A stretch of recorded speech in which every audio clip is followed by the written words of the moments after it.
కృష్ణం వందే జగద్గురు. ఓం గం గణాధిపతయే నమ. ఓం నమ శివాయ. శ్రీమాత్రే నమ. ఓం శ్రీ సుబ్రహ్మణ్యేశ్వర స్వామియే నమ. జై శ్రీరామ్. జై భక్తాంజనేయ. ఆత్మీయ భగవద్బంధువులందరికీ కూడా హృదయపూర్వక నమస్కారాలు. ఒకరోజు ఈ నారద తుంబురులు ఒకరితో ఒకరు వాదించుకుంటారు. అదేమిటంటే నాకన్నా గొప్పవారు లేరు గాత్రంలో అని, అంటే సంగీత సాహిత్యాల్లో మమ్మల్ని మించిన వారు లేరు అని ఎవరికి వారే వాదించుకుంటారు. చివరకు సరే, ఈ రకంగా కాదు, మన ఇద్దరిలో ఎవరు గొప్ప విద్వాంసులో, సంగీత పాండిత్యం కలిగిన వారో, మంచి గాయకులో తేల్చుకుందామని చెప్పి మొదట వారు బ్రహ్మదేవుని దగ్గరికి వెళ్తారు, సత్యలోకానికి వెళ్తారు. ఆ బ్రహ్మదేవునికి నమస్కరించి ఆ విధాతను ప్రశ్నిస్తారు. తండ్రి, మా ఇద్దరిలో ఎవరు గొప్ప సంగీత పాండిత్యం కలిగిన వారో చెప్పమని అడుగుతారు. విధాత సమస్యకు పరిష్కారం చేయడానికి నాకన్నా ఈశ్వరుడు చాలా చక్కగా చెప్పగలడు. అందుచేత మీరు కైలాసం వెళ్ళి ఆ పరమశివుణ్ణి గనక అడిగితే తాను మీ ఇద్దరిలో ఎవరు గొప్పవారు నిర్ణయిస్తారు అని వివరించి తెలియజేస్తారు. బ్రహ్మదేవుడు చెప్తాడు. వెంటనే వాళ్ళు కైలాసం వెళ్ళి పరమశివునికి అనన్య భక్తితో నమస్కరించి, శంకర, మా ఇద్దరిలో మరి ఎవరు గొప్ప సంగీత పాండిత్యం కలవారో తెలియజేయండి అని చెప్పి అడుగుతారు.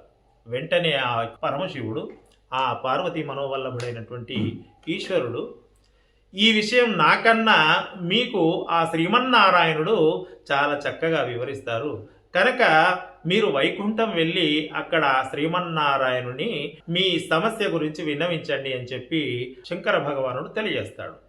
వెంటనే వాళ్ళు శంకరునికి నమస్కరించి అక్కడి నుండి నేరుగా వైకుంఠం వెళ్తారు. వెళ్ళి శ్రీమన్నారాయణునికి భక్తి శ్రద్ధలతో నమస్కరించి, అయ్యా శ్రీమన్నారాయణ, మా ఇద్దరిలో ఎవరు గొప్ప గాయకులు, ఎవరు గొప్ప సంగీత పాండిత్యం కలిగినటువంటి వారు, సంగీత సాహిత్యాలలో గొప్ప విద్వత్తున్నది మా ఇద్దరిలో ఎవరికి తెలియజేయండి అని చెప్పి వినమ్రతాపూర్వకంగా అర్థిస్తారు. అప్పుడు వెంటనే శ్రీమన్నారాయణుడు, మీ ఇద్దరి యొక్క సమస్య తీరడానికి నేను ఒక చక్కని సూచన చేస్తాను, ఆ రకంగా మీరు చేయండి అని, మీరు నా వద్ద కాక భూలోకంలో కిష్కిందా ప్రాంతంలో ఉన్నటువంటి ఆంజనేయుని వద్దకు వెళితే మీ సమస్యకు సరైన పరిష్కారం లభిస్తుంది, మీ కోరిక, మీ అభిష్టం నెరవేరుతుంది, మీ ఇద్దరిలో ఎవరు గొప్పవారో తాను నిర్ణయిస్తాడు అని చెప్పి శ్రీమన్నారాయణుడు సెలవిస్తాడు. వెంటనే వాళ్ళు ఆ పద్మనాభునికి నమస్కరించి, ఆ లక్ష్మీ వల్లభునికి నమస్కరించి అక్కడి నుండి నేరుగా కిష్కిందా ప్రాంతంకు వస్తారు. వచ్చి ఆంజనేయుని చూసి, ఓ ఆంజనేయ, నీవు గొప్ప రామభక్తుడవు, నవవ్యాకరణ పండితుడవు, గుణవంతుడవు, బలవంతుడవు, వాయుపుత్ర, ఓ ఆంజనేయ, మేము ఒక సమస్యతో నీ దగ్గరికి వచ్చాము. ముగ్గురు మూర్తులైనటువంటి బ్రహ్మ, విష్ణు, మహేశ్వరులు వారు మీ వద్దకు వెళితే మా సమస్యకు పరిష్కారం దొరుకుతుందని సెలవిచ్చారు, అందుకని మీ దగ్గరకు వచ్చాము అని చెప్పి చెప్తారు. వెంటనే ఆంజనేయుడు, ఏమిటి మీ సమస్య అనగానే, ఏమీ లేదు ఆంజనేయ, మా ఇద్దరిలో ఎవరు గొప్ప సంగీత విద్వత్తు ఉన్న వాళ్ళు నిర్ణయం చేయాలి అని చెప్పి ఆంజనేయుడిని అడుగుతారు.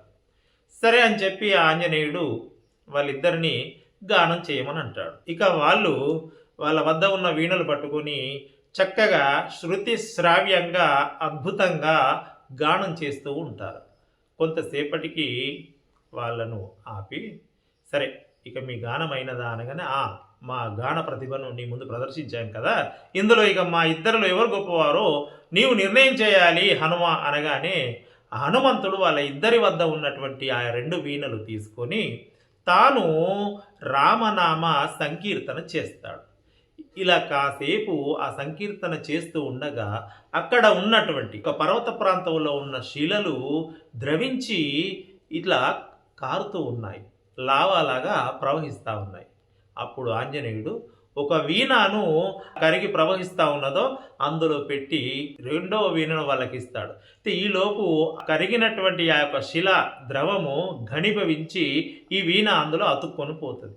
అప్పుడు వెంటనే హనుమంతుడు ఒక వీణను వాళ్ళకి ఇచ్చి, ఇప్పుడు మీరు మీ గాత్రంతో ఆ శిలను కరిగించి ఆ వీణను ఎవరైతే బయటికి తీయగలరో వారే గొప్పవారు అని అంటాడు. అంటే ఎంత గొప్పగా, నీవు గొప్ప అంటే ఒకరి కోపం, నీవు గొప్ప అంటే ఒకరి కోపం, ఎంత సమయస్ఫూర్తి. ఇప్పుడు వాళ్ళలో ఎవరు గొప్ప అన్నది వాళ్ళకు వాళ్ళే నిరూపణ చేసుకోవాల్సిన పరిస్థితిని కల్పించాడు హనుమంతుడు. ఇక తానుగా నారదుడు గొప్పవాడను తుంబురుడు గొప్పవాడు అని చెప్పకుండా ఎవరు ప్రయత్నపూర్వకంగా దాన్ని బయటికి తీస్తారో వాళ్ళు గొప్పవాళ్ళు అని చెప్పారు. తుదకు వారు ఎవరి చేత అది కాలేకపోతుంది. వెంటనే ఆ ఇద్దరు హనుమంతుడికి నమస్కరించి, అయ్యా, మా ఇద్దరిలో ఎవరు గొప్పవారు కాదు, నిజానికి నీవు గొప్పవాడవు, నీ అంతటి సంకీర్తన, నీ అటువంటి యొక్క గొప్ప సంగీత సాహిత్య పాండిత్యము మాకు లేదు అని ఒప్పుకుంటారు. అంటే ఇక్కడ వీళ్ళు ఒప్పుకోవడము, హనుమంతుడు గెలవడం అన్నది పక్కన పెడితే, మరి ఆ శిలలు కరిగాయి అనంటే నారదుడు గొప్ప సంకీర్తన చేసేవాడు, ఏది హరినామ సంకీర్తన. తుంబురుడు కూడా మంచి గాయకుడు. అయితే గాత్రంలో వాళ్ళు నిస్సందేహమైనటువంటి విషయం, కానీ భక్తి పారవస్యంతో, అంటే మనం పాడేటువంటి పాట శృతి లయ తాళము ఇటువంటి శృతి లయ తాళ ప్రామాణికమే కాకుండా అందులో జీర్ణం కావాలి, అందులో లీనం కావాలి. ఆ యొక్క భావాన్ని జీర్ణం చేసుకొని మనము ఇహము మరిచి పరములో మనం రమిస్తూ, పరములో మనం మనస్సునంతా కూడా అక్కడ పెట్టి మన ధ్యాస అంతా ఏ అంశం మీదనైతే, ఏ ఒక్క విషయం మీదనైతే గానం చేస్తున్నామో అందులో మనము లీనం కావాలి. అప్పుడు మనము సరి అయినటువంటి న్యాయాన్ని గాత్రానికి చేయగలుగుతాము.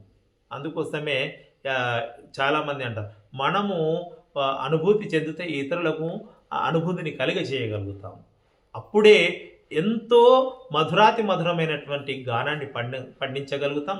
రసప్లావితము అవుతుంది ఆ గానం. ఆ రకంగా గానామృతము ప్రవహించాలి అనంటే హృదయపూర్వకంగా ఆ సాహిత్యాన్ని జీర్ణించుకొని ఆ రాగంలో లీనమై పాడితే అది ఖచ్చితంగా అది రాగరంజితం అవుతుంది, రసప్లావితం అవుతుంది అని ఈ సందర్భం మనకు తెలియజేస్తుంది. అంటే అంకిత భావం. అందుకోసమే ఎందరో భక్తులు ఉన్నప్పటికీ కూడా హనుమంతుడు భక్తాగ్రేసరుడు, ఇంకా అతన్ని మించిన భక్తులు లేడు. రోమ రోమములో నామాన్ని వినిపించినటువంటి వాడు. అతని గాత్రానికి ఇంకా తిరుగుంటుందా?